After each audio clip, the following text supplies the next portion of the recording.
Я думаю, что мы, отстоим себя. MBC 뉴스 김경호입니다.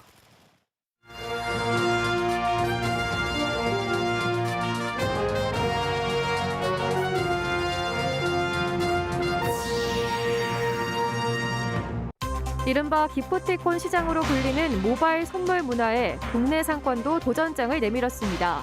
지역 화폐와도 접목한 지자체도 생겨나고 있습니다. 평소 알고 지내던 여성에게 흉기를 휘두른 50대가 현행범으로 체포됐습니다. 교제를 거부하자 배낮의 골목에서 계획적으로 범행을 준비한 것으로 드러났습니다. 집에 대한 의미를 생각해보는 설치 미술전이 청주 현대미술관 광장에서 열리고 있습니다. 천대광 작가의 지부 집주 프로젝트가 건축적 조각의 세계로 안내합니다.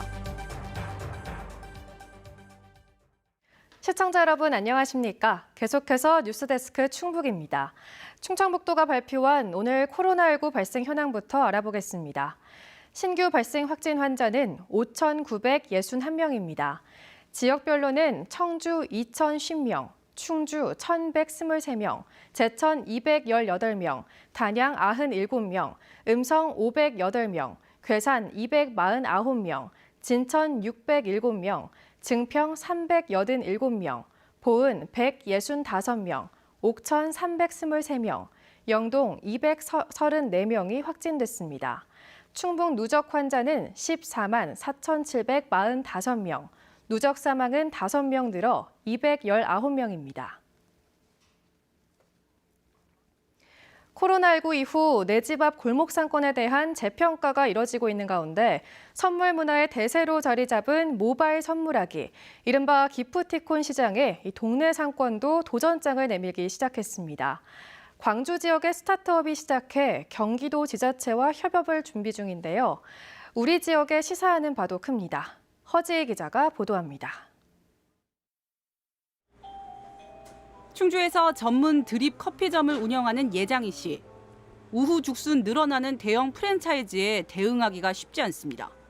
또 프랜차이즈들이 그 수입의 일부분이 뒷받침이 되고 있는 게 기프티콘들이잖아요. 근데 뭐 사실은 이런 소상공인들한테는 어떤 혜택이나 이런 것들이 기프티콘에 가입할 수 있는 방법들은 하나도 없고요. 소위 대형 프랜차이즈로 대표되는 모바일 선물하기 시장. 기프티콘은 지난해만 3조 원 가까울 만큼 성장했지만 지역 소상공인들은 제외되고 있습니다. 지역에서 뭐 기프트콘이나 이모티콘 등을 이제 저희가 만들어서 활용할 수 있다면 서로 좀 더 이렇게 경제에도 도움이 되고 서로에게도 굉장히 좋을 것 같아요. 이런 고민에서 광주 지역의 청년 스타트업이 시작한 기프티콘 플랫폼이 주목받고 있습니다. 어플리케이션에서 원하는 업체의 커피와 빵, 식사권, 제품 등을 모바일로 결제해 미리 주문이나 선물하기가 가능하도록 한 건데 지난해 6월부터 시작해 반년 만에 광주 지역 가맹점이 150곳으로 늘었고 업체는 10%의 수수료로 수익을 창출하고 있습니다. 고객님들도 안 기다리고 바로 QR만 찍으면 결제가 되니까 뭐 그런 부분에서 되게 좋다고 말씀해 주셨던 누구님에게 받은 QR코드 이런 식으로 뭐 그렇게 선물도 많이 하시는 것 같더라고요. 동네 상권 살리기 프로젝트 일환으로 경기도 시흥시가 이 플랫폼을 지자체 최초로 지역 화폐와 접목해 운영하기로 했습니다. 3년 동안 29만 명에게 4,600억 원의 지역 화폐를 유통시킨 만큼 해당 플랫폼에서 모바일 결제가 가능하도록 업무 협약을 맺고 가맹점을 모아 오는 4월부터 서비스를 제공할 계획입니다. 시흥시에서 동네 가게에서 쓸 수 있는 기프티콘의 수수료는 5%로 고정을 해서 지역의 소상공인들의 그 플랫폼 이용 경비 절감에도 기여하고자 합니다.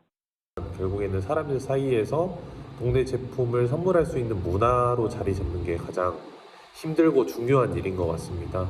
그래서 저희는 현재 동네 제품을 선물할 수 있는 문화를 만들기 위해서 노력을 하고 있고요. 골목 상권을 상대로 수수료로 급성장한 대형 배달 플랫폼에 맞서 지역마다 공공배달 어플리케이션이 개발되기도 하는 등 급성장 중인 지역 화폐와 맞물려 지역 소상공인과 공생할 수 있는 공유 경제가 진화하고 있습니다. MBC 뉴스 허지입니다.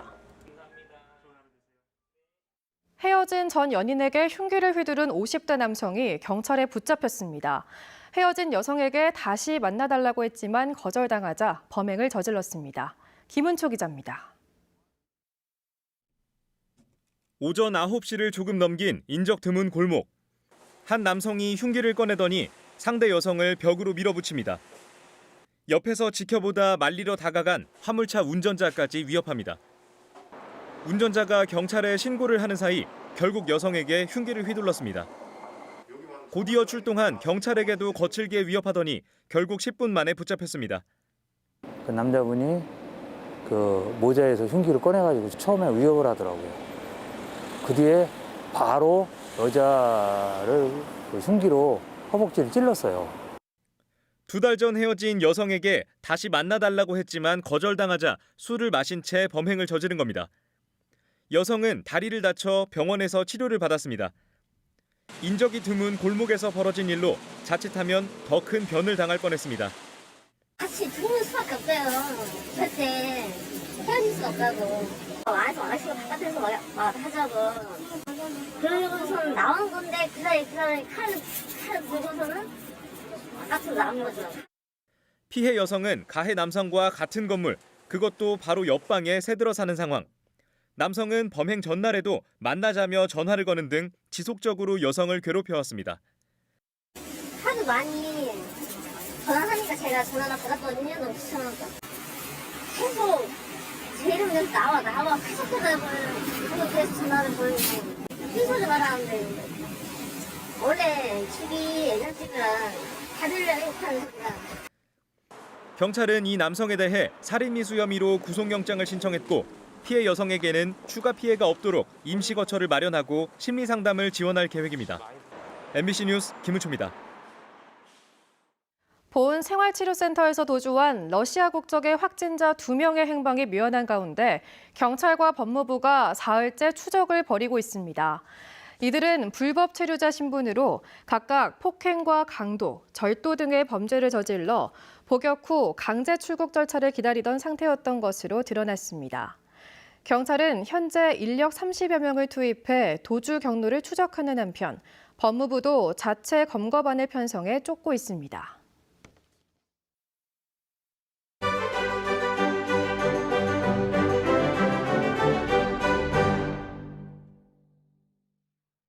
매주 금요일 지역의 다양한 문화 소식을 전하는 문화 있다 시간입니다.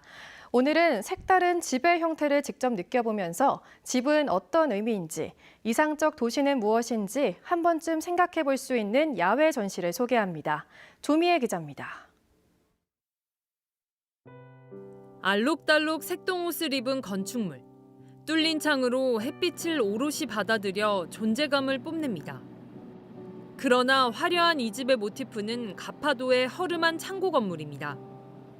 천대광 작가는 아무런 문양 없이 그저 거센 바람과 눈비를 견딜 수 있게 설계된 건물을 보고 청보리밭, 바다, 제주 같은 낭만적 연상 대신 거친 환경에서 억척스럽게 살아가는 섬마을 사람들의 강인함을 떠올렸습니다. 굉장히 저렇게 열심히 살아가시는 도민들을 보면서 이 작품을 역설적으로 굉장히 화려한 패턴으로 이분들의 삶도 초라하지는 않고 열심히 에너지를 발산하면서 살아가시는 그분들의 어떤 삶의 태도 이런 것들은 그 누구보다도 더 대단하다, 화려하다. 광장에 세워진 수상가옥 석채. 수상가옥과 일몰로 낭만적인 관광지로 알려졌지만 역사적으로 힘없고 가난한 난민과 이주민들의 피신처였던 캄보디아 캄퐁플럭 마을의 수상가옥이 모티프입니다. 집은 볼 수만 있는 게 아니라 직접 들어가 볼 수 있습니다.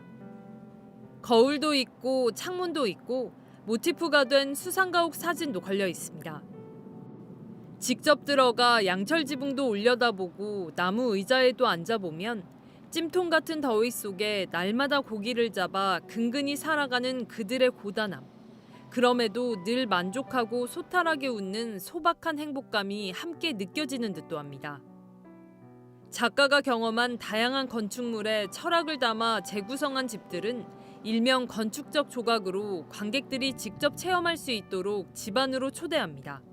그냥 볼 수 있는 것과 안에 들어가서 직접 만져보기도 하고 체험을 할 수 있으니까 그런 점이 참 좋은 것 같습니다. 아파트나 이렇게 생활을 하잖아요. 근데 이제 단층에 있는 땅 들어가서 막 마음껏 뛰어놀 수 있으니까 숨바꼭질하기도 참 좋고요. 참 재밌었던 것 같아요. 천 작가의 작품에는 기억이 담긴 집들 말고도 작가 고유의 상상과 우주관이 담긴 6가지 색으로 이루어진 이 세상 어디에도 없는 집도 있습니다. 와가지고 자기 자신 안에서 무엇인가를 찾아내거나 그 관객 하나하나마다 제 작업에서 받는 그런 느낌, 이런 것들이 전부 달랐으면 좋겠어요. 이번 프로젝트는 내가 사는 집, 그리고 집들이 모인 도시, 그 속에서 삶을 대하는 우리의 태도, 이상 도시는 어떤 것인지 넌지시 묻고 있습니다. MBC 뉴스 조미입니다. 어제 막을 올린 제40회 충북연극제가 오는 14일까지 청주 예술의 전당 소공연장 등에서 열립니다. 극단 늘품, 청년극장, 좋아서 하는 극단, 청해청사 등 충북에서 활동하는 5개 극단이 참여해 5개 작품으로 경연을 벌입니다. 충북연극제 대상 수상극단은 7월 밀양에서 열리는 대한민국 연극제 본선 출전 자격이 주어집니다. 이번 연극제는 100% 사전 예약제로 2년 만에 좌석 거리두기 제한 없이 진행됩니다.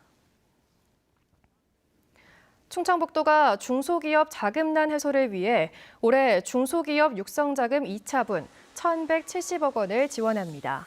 건축, 생산시설비 등 시설자금 300억 원, 생산과 판매 활동에 필요한 운전자금이 870억 원입니다.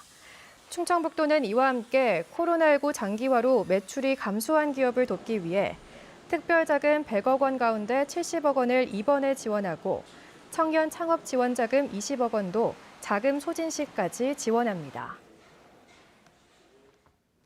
국내 유통식품 가운데 미세 플라스틱이 가장 많이 나온 식품은 젓갈로 나타났습니다.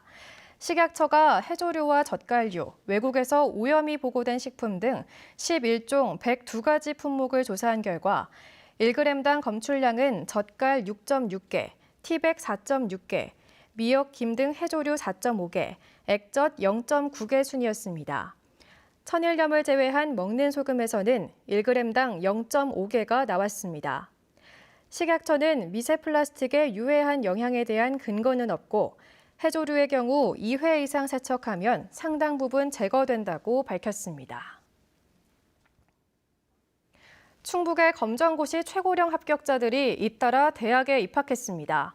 충북교육청은 오늘 86살 장옥순 할머니와 78살 손수춘 할아버지를 초청해 축하 행사를 열었습니다. 지난해 고졸 검정고시 전국 최고령 합격자인 86살 장옥순 할머니는 올해 대원대학교 사회복지과에 입학했습니다. 2년 전 중졸 검정고시에서 충북 최고령으로 합격한 78살 손수춘 할아버지는 지난해 고졸 검정고시를 통과해 올해 극동대학교 사회복지학과 신입생이 됐습니다. 영동군이 내년 7월 준공을 목표로 추진 중인 수소자동차 충전소 사업자를 공개 모집합니다. 신청 대상은 영동에서 LP가스 충전소와 부지를 소유한 충전 사업자로 1,500제곱미터 이상의 여유 부지나 수소 충전소 설치가 가능한 유휴 부지가 있어야 하며 충전소 설치 비용 50억 원은 지원됩니다. 영동군은 18일까지 신청을 받고 심사를 거쳐 30일까지 사업자를 선정할 계획입니다. 음성군이 도로굴착 허가 업무 지침을 마련해 중복공사와 예산 낭비를 막기로 했습니다. 음성군 각 사업부서와 한국전력, KT, 충청에너지의 연간 일정을 파악 공유해 동일 구간 내 중복 굴착 계획이 있을 시 일정을 조율해 합동 공사를 하도록 했습니다. 이에 따라 30m 이상 심의를 받아야 하는 굴착 관련 도로관리심의회 개최 결과를 비롯해 소규모 공사 계획을 취합해 각 부서와 유관기관에 공유할 계획입니다. 충청북도가 2050 탄소중립 이행 기반을 구축하기 위해 온실가스 감축 인지 예산세, 시범 도입을 위한 연구 용역을 추진합니다. 예산이 투입되는 정책을 추진할 때 온실가스 배출 영향도를 평가하고 이를 예산 편성과 집행에 반영하는 제도입니다. 충청북도는 용역 결과를 토대로 조례를 정비해 온실가스 감축 인지 예산제가 실효성 있는 정책으로 자리매김할 수 있도록 준비하겠다고 밝혔습니다. 충북 소식 마칩니다. 시청해주신 여러분 고맙습니다. 첫 동을 기록했습니다. 저돌적인 돌파로 대량 득점의 포문을